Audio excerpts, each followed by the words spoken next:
বৌমাকে ঘরে তোল শঙ্খ। কে তুমি? আমি তোমাকে চিনি না। শঙ্খ, আপনি আপনার পাগল ছেলেকে আমার সাথে বিয়ে দিয়ে আমার জীবনটা নষ্ট করে দিয়েছে।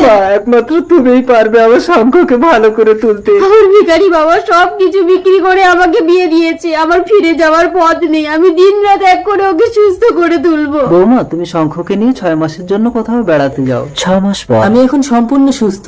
তুমি আমার কে হও পদ্ম? সেটা না হয় ঘরে গিয়েই বলবো।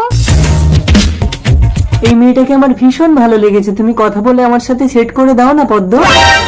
ওই মেয়েটা কি করবে শঙ্কর? তুমি কি চাইছো আমাকে বলো না, আমি তোমাকে দেবো। তার মানে তুমি আমাকে পাওয়ার জন্য আমার সেবা করছো? শঙ্খ, আমি যে কোনো ভাবে ওকে তোমার কাছে এনে দিচ্ছি। শুনুন,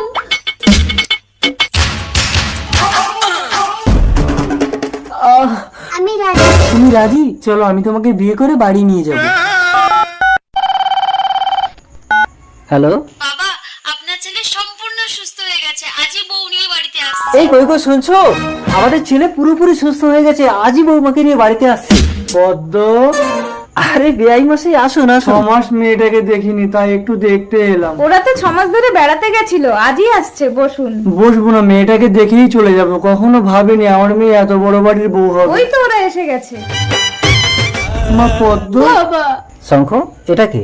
এ তোমার বৌমা বাবা। শুনছো? শঙ্খ, তোর বউ থাকতে থাকতে তুই আবার বিয়ে করেছিস? কে বৌমা? পদ্মা তোর বিবাহিত স্ত্রী। পদ্মা, এতদিন এই কথা আমাকে বলনি কেন?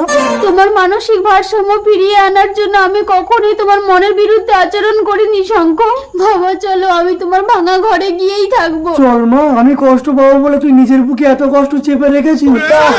সরে যাও, আমি কেন কিছুই মনে করতে পারছি না। না, আমি এটা পাগল ছেলের সাথে ঘর করব না। আমি কোথায়? কি গো, আমার ছেলে তো আমার পাগল হয়ে গেল। বেআই মশাই, বেআই মশাই, আমি আরেকবার আপনার মেয়েটাকে ভিক্ষে চাইবো। আমার ছেলেটা বড় অসুস্থ। পদ্ম, বাবা, আমার স্বামী অসুস্থ। উঠুন বেআই মশাই।